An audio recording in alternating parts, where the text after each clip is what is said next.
at the moment, I'm the head of programs for FORUT, an organization that works with children and young people. And we have several children and young people's clubs right across most of the secondary schools where we work in various locations. But that notwithstanding, I am also a YouTuber, and I operate a YouTube channel called Chat with Nene Alice. So you need to visit that YouTube channel to see the kind of work that I'm doing and to see the kind of things that I am promoting in that particular platform. And this particular organization hosting this ceremony today is an organization that I want to use the social media terminology that I stand, because I like the work they do and I believe in young women's leadership.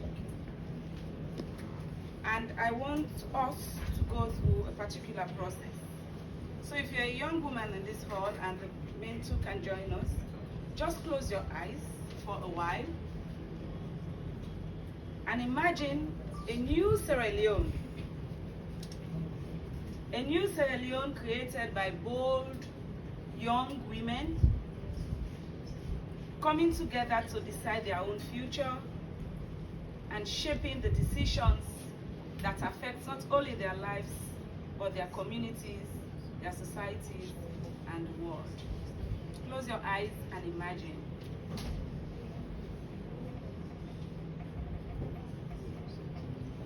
Okay. I used to have a favorite musician that sang a song. I think that musician is a Sierra Leonean musician. He sang a song. He said, imagine, imagine, imagine. Obama called me an opic.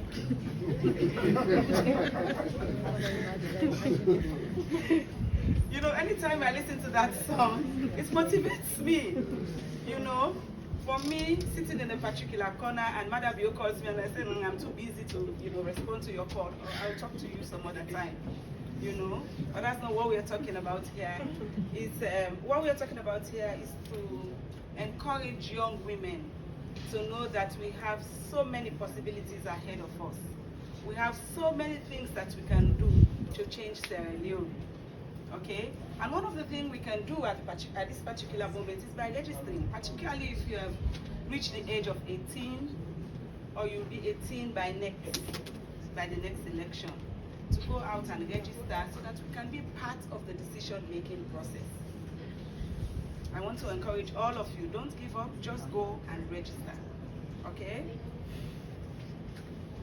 That is the potential I see in every young woman, that we are part of a democratic process that speaks to our needs, that speaks to things that we think can work for us as a society. I see a potential where every young woman has the opportunity to lead in each of our community or in a particular society or even at the global stage. I see that opportunity in every young woman seated here. I also have been a promoter of young women, and I have worked in lots of organizations that have promoted young women in various forms.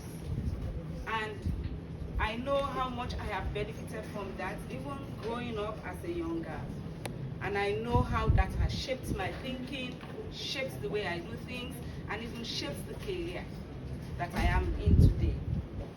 And I believe that each one of you here will be able to achieve your dreams.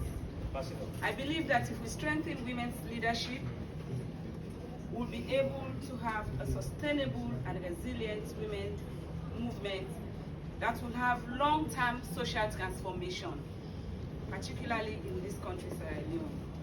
I also strongly believe that through an innovative model of feminist mentorship and peer learning, every young woman will build their own leadership as well as that of other young activists in their communities. And when I talk about feminist mentorship, I'm talking about that young woman that believes in equality, that young woman that believes in also equity, that where she is in an opportunity where young women do not have the opportunity to reach the level that they are, they will be able to provide that required support to bring other young women to their level so that they can compete. Whether you like it or not, this is a competitive world. That is why you have requirements for everything that you do. And you have to go through processes for you to be identified or for you to be successful in what you are doing at a particular moment. So if we have the required feminist mentorship and peer learning, we'll be able to achieve the required leadership that we are looking for. When an empowered young women rise up together, they break isolations, they build solidarity. And the solidarity I'm talking about is connectedness, where you are able to connect yourself from the community to the district level, to the national level, and even at the global stage. So for example, if I am in Freetown and I am leading so many processes, I am able to look beyond that to say, I have this young woman in the village who is doing so well that can come up and be part of this process that we are doing. And I want to encourage young women here to be able to reach out to other young girls who do not have this kind of opportunity but have so much potential to be able to blend well. And I know that if you build that solidarity, you'll be able to challenge social and economic and political barriers that limits your vision, that limits your voice, and that limits your agency. Let me say that as a woman, over the years, I have worked with lots of young women who have inspired me.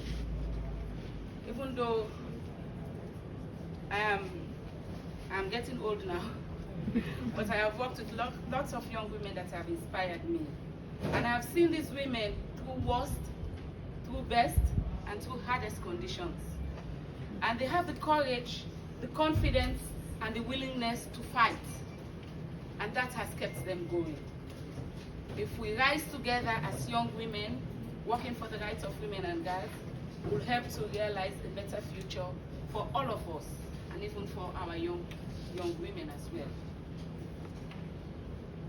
Please be mindful that it's not going to be served on a silver platter. There are going to be storms, and we have storms such as unconscious bias, because we are living in a patriarchal world. Sometimes certain preference will be given to our male counterparts, which we should be very strong to be able to challenge. I know that even though you have worked hard, you will be in situations where you have the same position as the men, but you will be paid lesser. And those are challenges that you'll have to stand and fight for. I know that there will be difficult expectations, because as women, we go through all the processes that men do not go through. You know, you will be looking for this very good job, and then you apply for the job, and then you get married, and then you are pregnant, and then you'll have to take a break, where men do not.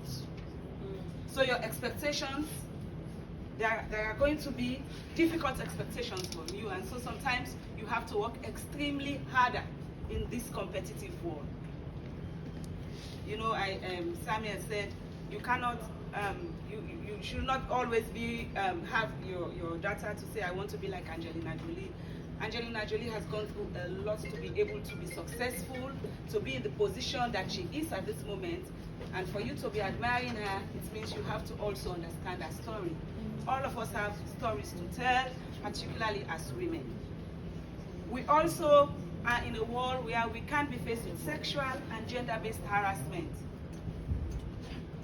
I have gone through that. Dr. Taki has gone through that, and some of you have gone through that.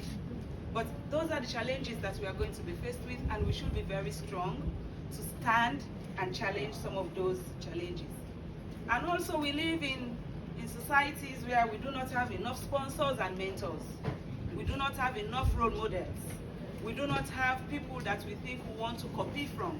I remember I was part of a survey where we are talking with young women, particularly those in the communities, and some of the things that they would say, I want to be a petty trader. I'm not saying those are less things that people can do, but we do not have much options. So sometimes we are limited to those things that are just around us.